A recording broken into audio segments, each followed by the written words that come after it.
Bienvenue à l'école de l'infinité. Ici on n'apprend pas, on révèle. Avec Dr Sky Marina Salé, citoyen cosmique, diplômé en connaissances divines, cosmiques et paradisiaques. 19 expériences transcendantales au paradis et dans d'autres univers spatio-temporels. Diplômé des cours Melchizedek de Salvington. Diplômé en télékinésie spirituelle, avec pour enseignant le Seigneur Jésus-Christ à Salvington. Diplômé en souvenirs super universels de l'île du paradis. Questions, réponses. Livre d'Urantia. Fascicule 11. L'île du paradis. Et, enfin, conseiller transcendantal de certaines âmes dirigeantes du monde. Cette série est un condensé de révélations au-dessus de toute contestation humaine et de la pure logique intellectuelle. Groupe 1. Origine et nature de Dieu et du paradis. Portez vos écouteurs pour une immersion totale. 1. Quelle est la relation entre Dieu et le paradis ? Dieu n'a pas créé le paradis, car le paradis est présenté comme son centre de gravité. Dieu est le champ spirituel absolu et unique, intelligent et conscient de lui-même, dont le volume est illimité, tout en étant associé à un centre d'organisation ou de focalisation.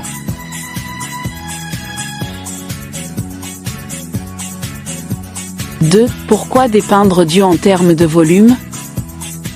En Dieu nous vivons et en Dieu nous puisons notre subsistance. Cela implique que Dieu est volumineux au sens où il contient toute sa création. Il est infiniment grand, car ce champ n'a pas de frontières. 3. Pourquoi le paradis est-il décrit comme une sphère prépensée ? La première pensée de Dieu fut de partager la vie. Son centre de gravité était une sphère physique constituée d'une matière ni morte ni vivante, appelée l'absolutum, ensuite aplatie pour établir les structures de résidence. « 4. Combien de catégories d'êtres vivent au paradis ? Cette catégorie, déité, fragment du Père, natif du paradis, visiteur de l'univers central, mortels ascendants, séraphins adoptés et êtres transcendantaux. « 5. Quel est le but ultime de la vie humaine ? Trouver Dieu au paradis.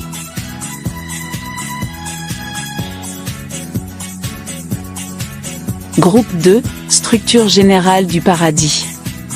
6. Qu'est-ce que le paradis selon le fascicule 11 ? Centre éternel de l'univers des univers et demeure des déités.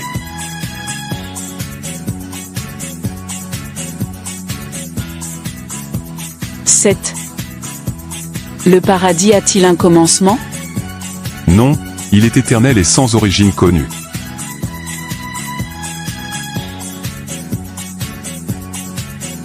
8. Le paradis est-il matériel ou spirituel ?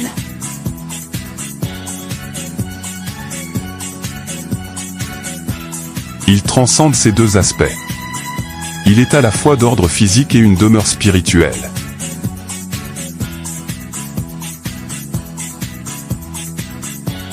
« 9. Où réside le Père universel ? Au centre de la surface supérieure du paradis, selon la perception des résidents. En réalité, sa présence transcende toute limitation spatiale.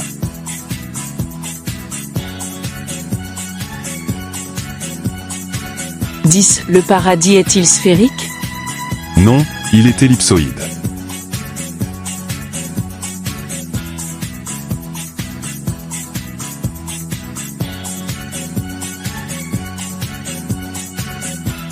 Groupe 3. Temps, espace et organisation cosmique. 11. Le paradis est-il dans l'espace ? Non, il est hors de l'espace.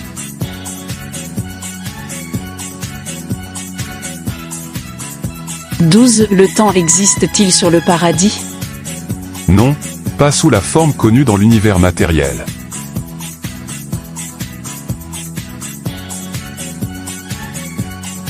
13. Combien de niveaux comporte le paradis ?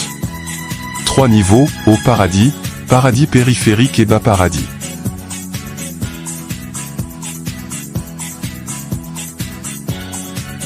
14. Que trouve-t-on sur le haut paradis ? Les zones de présence divine et d'adoration, la zone des natifs du paradis, des mortels glorifiés et des êtres transcendantaux. «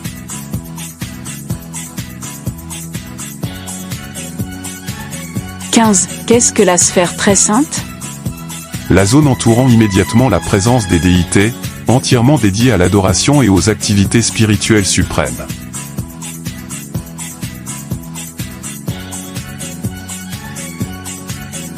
Groupe 4.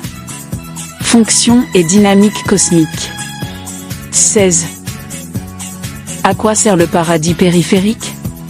Aux activités administratives et spirituelles. Il sert aussi de zone d'accueil pour des activités ni strictement personnelles ni impersonnelles.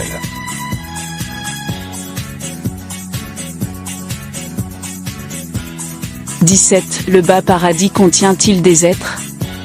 Non, aucune personnalité n'y réside. Certaines perceptions spirituelles peuvent toutefois en donner une représentation symbolique.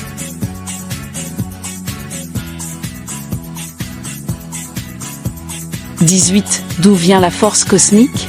Du bas paradis.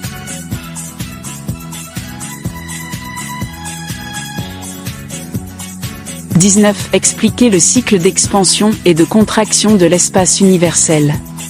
L'univers suit un cycle d'environ 1 milliard d'années d'expansion, durant lequel énergie et espace non pénétrés se déploient, suivi d'une phase de contraction où l'énergie retourne au paradis.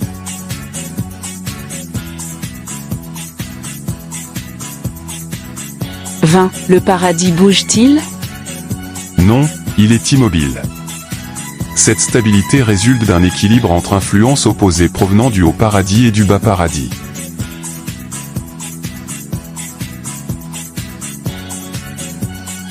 Groupe 5.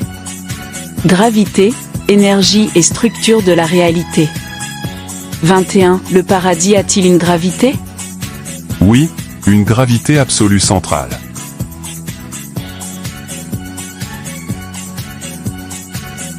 22. Que répond à cette gravité ?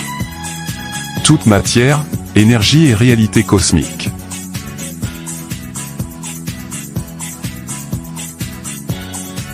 23. Le paradis est-il un créateur ?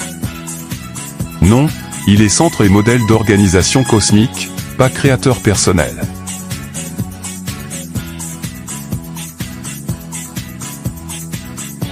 24. Quelle est sa fonction principale ?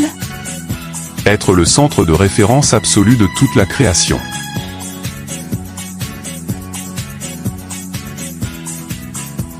25. Le paradis est-il dans Avona ? Non, il est distinct de l'univers central Avona.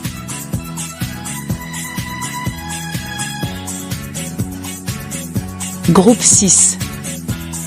Destinée et signification ultime. 26. Les mortels peuvent-ils se rendre au paradis ? Oui, par progression spirituelle et ascension cosmique.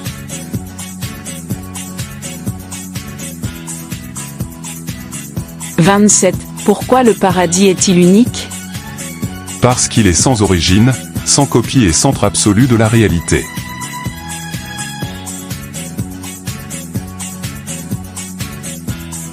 28. Le paradis est-il une partie de Dieu ? Non, il est distinct de la personnalité divine. Il est l'expression non spirituelle et matérielle de Dieu, et les êtres vivent en Dieu à travers toute réalité.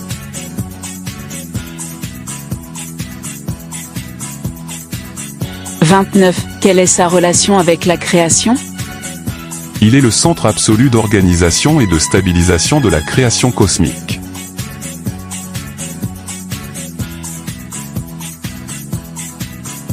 30. Que représente globalement le paradis ? Le centre absolu de l'univers des univers et la destination ultime de l'ascension des êtres.